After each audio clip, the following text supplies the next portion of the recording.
میرے اہل سنت کی بارگاہ میں میرا ایک سوال عرض ہے کہ یہ جو کہا جاتا ہے کہ نبی پاک صلی اللہ علیہ وآلہ وسلم معراج شریف گئے تو آپ نالائن شریف سمیت ہی اوپر گئے، تو یہ کیا نالائن شریف والی بات درست ہے یا نہیں؟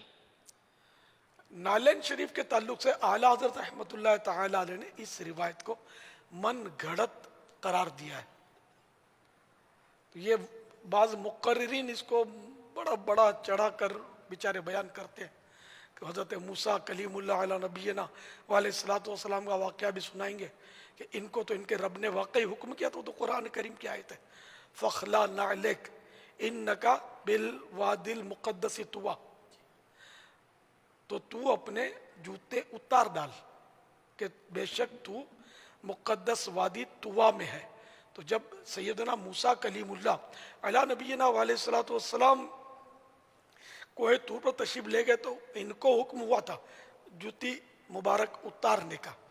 تو اس سے وہ ملاتے ہیں کہ ان کو دیکھو اتارنے کا حکم ہوا، لیکن پیارے آقا صلی اللہ تعالیٰ علیہ وآلہ وسلم کو جب اتارنے لگے تو حکم ہوا کہ جوتیاں پہن کر جوتیوں سمیت تشریف لے آئے.